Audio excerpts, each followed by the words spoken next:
Again, everybody, Holla P here with another video for you ZTE review, and I'm especially excited about this one today since this one is going to feature the ZTE Axon M. And I know there's been a lot of hype about this phone, a lot of it good, some of it bad, and hopefully I can give you a fair and honest review of the Axon M and everything that it offers. So I will get my camera set up and we'll go through some of the basic features, the specs, and especially what you can do with the two screens. So hopefully you enjoy it. All right. First off, I want to apologize if you hear some kids in the background. My two kids are playing the Nintendo Switch, so there may be some yelling going on. They get pretty feisty when they're playing Mario Kart. Oh, and there's my dog too. So, all right, let's get into some specs on the Axon M. Sold by AT&T exclusively for around $725. A little pricey, in my opinion, for what you're getting. But you can get, when it first came out anyway, a $100 Visa gift card in return for that $725. So not sure if the price will come down like most flagships do. That seems to be what the OEMs are doing as of late to sell devices. But let's get into some specs. So as an overview, the size is not too bad. It's 5.94 inches by 2.82 inches. That's 151 millimeters by 72 millimeters for those of you that still that use the metric system. It's a half-inch thick, which is about 12 millimeters, and the weight is 8.11 ounces, which is pretty hefty for a phone, a half a pound. You know it's in your pocket, but I don't mind that, to be honest. I like to know it's there. Just wish that they could use some of that weight with a bigger battery, but we'll get into that a little bit. It feels good in the hand. The size is nice. It's made out of metal and glass. Two glass displays, obviously, one on each side. It's made of, I'm assuming aluminum, but I don't know for sure. And like as I mentioned with the heft, it is pretty nice. So not a bad deal for the materials. One thing that people have mentioned in previous reviews that I've seen is this ridge here. While it looks kind of unsightly, it actually helps me hold the phone better. When I grip it this way, I can wrap my fingers around it really nice. When I grip it this way, my thumb rests on it. It actually is pretty practical in my opinion, even though it does not look very appealing. I do have a case on mine right now, by the way, that folds over and then folds onto the backside, available at ZTEUSA.com for those of you that are interested in knowing if there's a case available. They do also have a car mount available as well, and they have some leather pouches too. Back to the specs. As you look at it face forward, you can tell it's face forward because there is only one camera. So as that's facing your front, then this is the front of the device. On the left-hand side, you have your volume rockers, your power button, which also acts as a fingerprint sensor, and you also have a all-purpose button that can do a couple of different things. But you can schedule or you can program to do whatever you want with the all-purpose button, which is really nice. I have it set to, I believe, open my text messaging because that's what I use my phone for the most. The other thing that it's set for, I think right now, is double tap to open the camera. But so it's a nice feature with the extra button. You can also use it as a when you take a picture as well, which is also nice because a lot of people do prefer that. It feels natural to hold the device that way, like you're actually holding a camera. Then on each end, you have, on the top, you have the mic and a 3.5 millimeter, focus on that, headphone jack. And on the bottom, you have a second mic and USB-C with Quick Charge 3.0.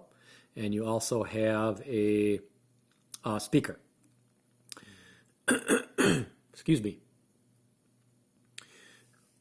The SIM card tray is located, actually you can't see it on mine because I have the case on, but there is a SIM card tray located right here, right above the rocker buttons, volume buttons.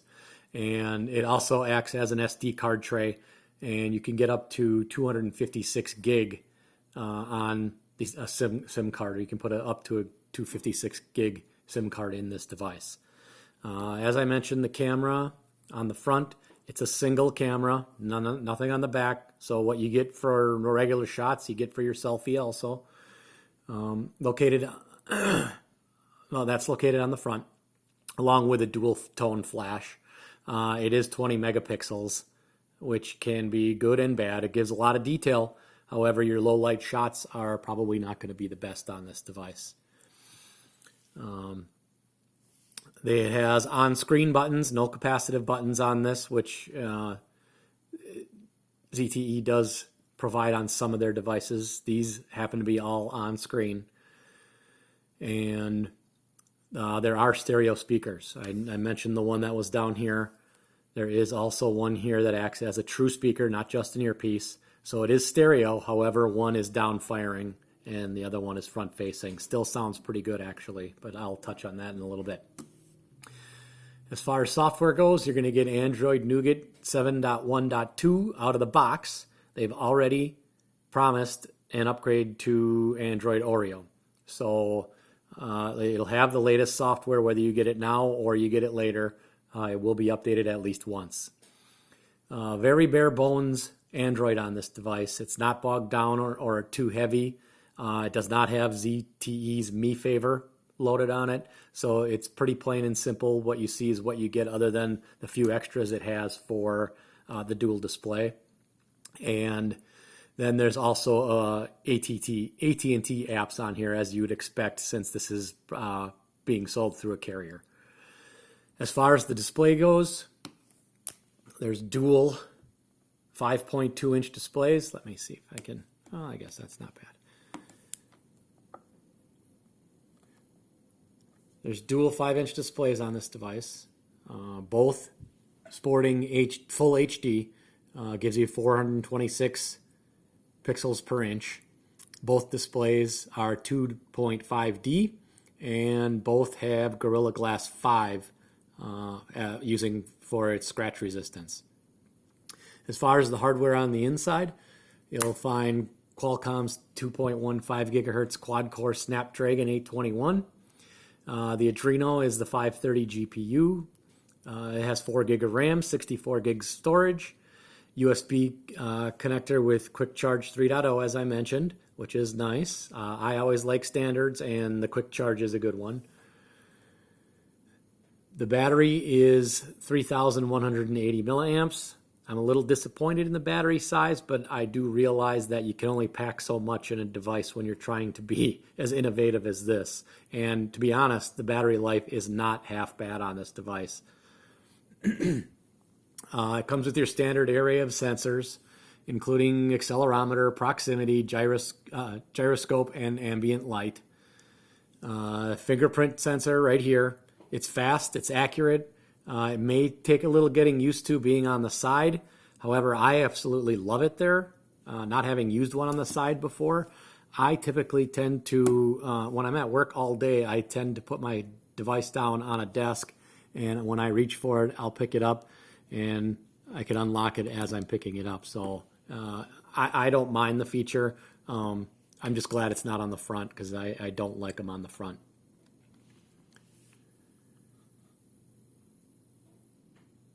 As far as the Bluetooth version, it's 4.2. As I mentioned, it's got the 3.5 millimeter headphone jack, which people do still like that. And for Wi-Fi, it's going to be 2.4 gig, 802.11 ABGN and AC capable. The SD card slot is 256 gig. And it has a single SIM card slot, no dual SIM on this one. And it supports LTE bands 2, 4, 5, 12, 29, 30, and 66, which is basically all AT&T and a few others mixed in there. as far as the camera goes, 20 megapixel shooter on the front, like I said, and let me show you how it kind of works, because it does take a little getting used to. So turn your phone on, and if I push the camera button, notice how it says I should flip the phone.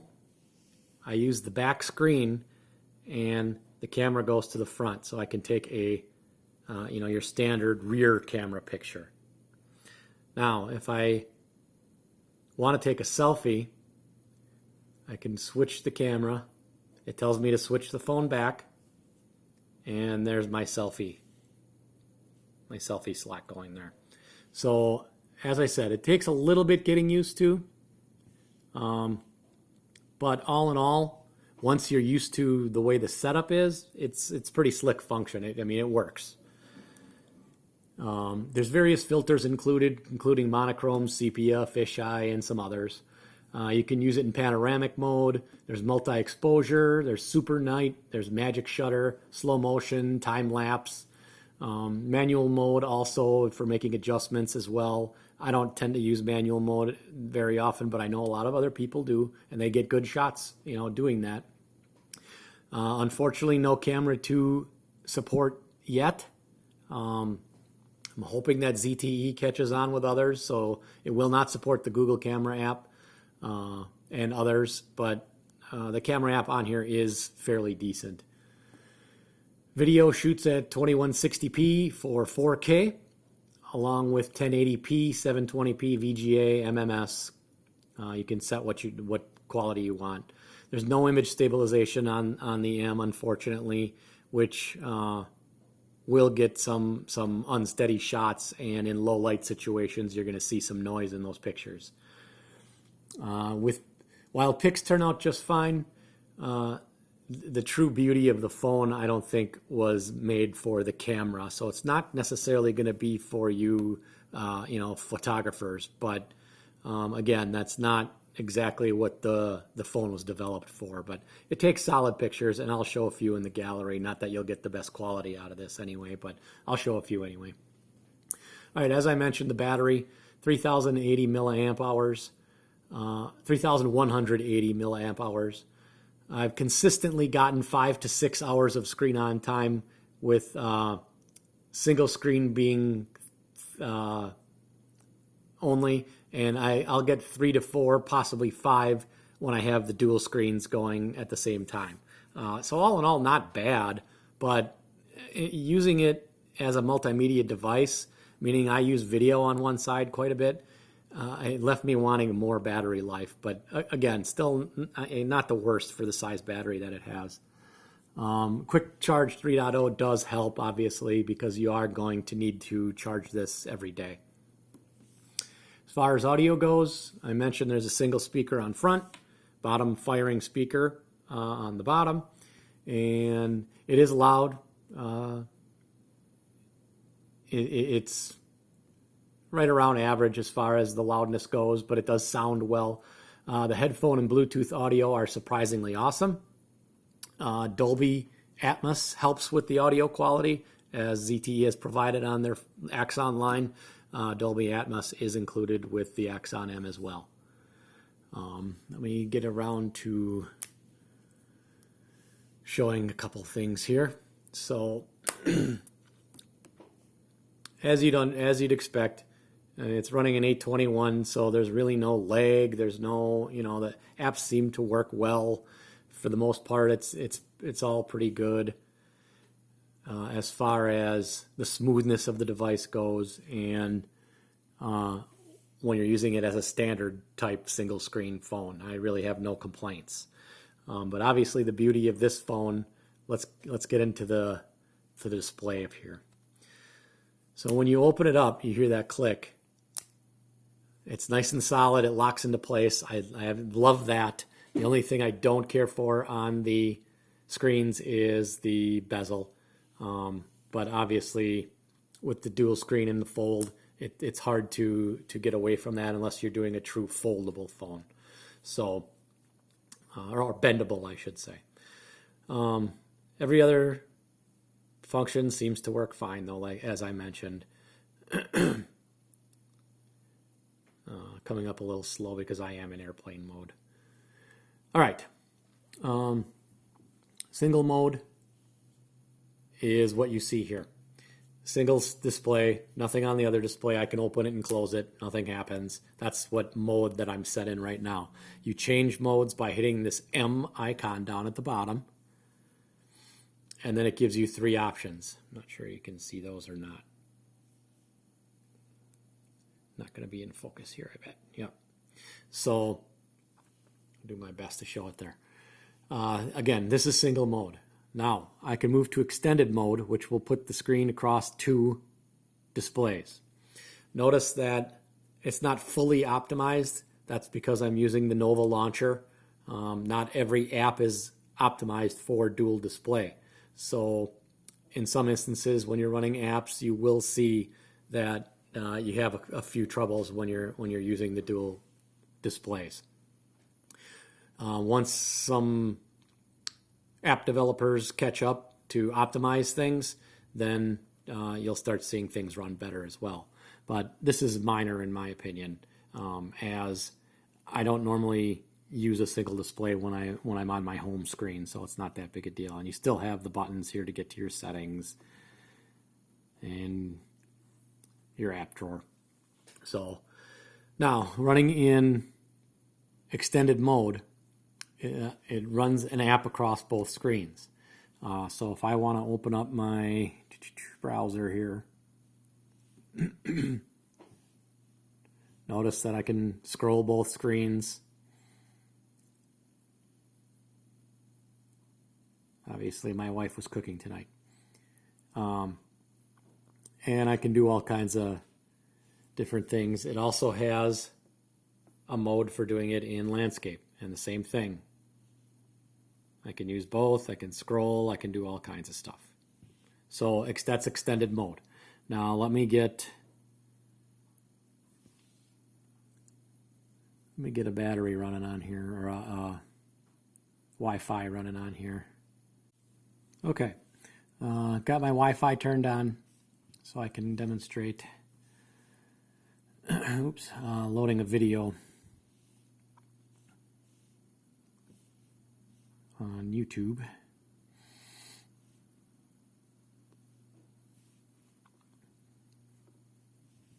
And as you can see, it does, the bezels do cause some issue when you're watching videos, but still not bad all in all. It can be annoying, but in all actuality, you kind of get used to it. And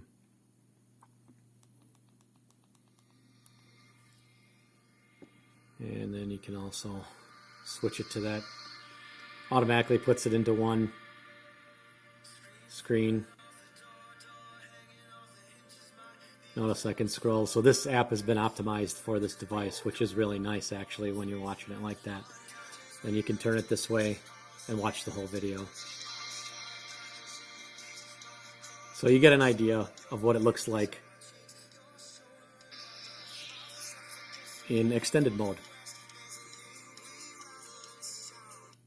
So now let's move on, and what I can do now is switch to the mirror mode, which means you're going to have both screens on at the same time, mimicking each other. And I'll give you an example of that.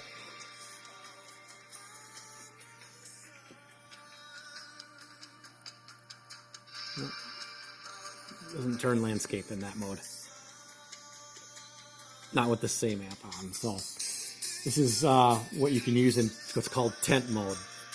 So now I can watch a video and someone else on the other side of the screen can watch the same video, and no one has to hover around. No one has to hover around the device on the same side to try and watch things. You can play 2 things at once. Another great thing this was used for is for playing a game, something like tic-tac-toe, or I'm going to bring up checkers here.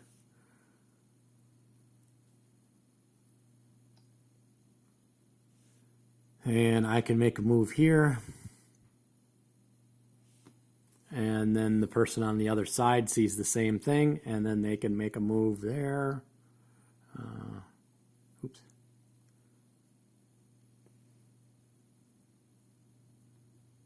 I'm not sure whose turn it is, actually. Oh, there we go. It was telling me which move to make. I'm in beginner's mode, so it's telling me which move to make. That's why I couldn't pick the one I wanted. So anyway, you get the idea. Two-player game or to share the screen with someone. Then there's also what's called the dual screen mode, which is my favorite mode, where you can have two things on at the same time. And what we're going to do here is we'll get YouTube back up.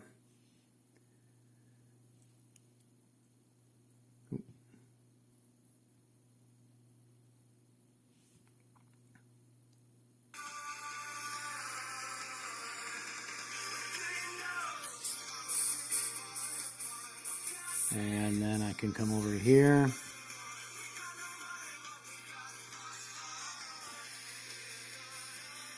And I can surf the web at the same time, which is very, very cool.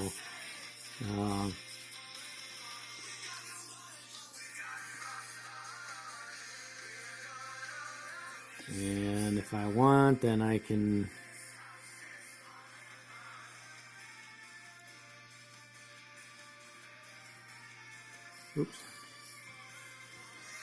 surf the Z community while I'm watching a video, do all kinds of things. I mean, obviously, you know, the combinations with having two screens are, you know, almost limitless depending how many apps you have on your device.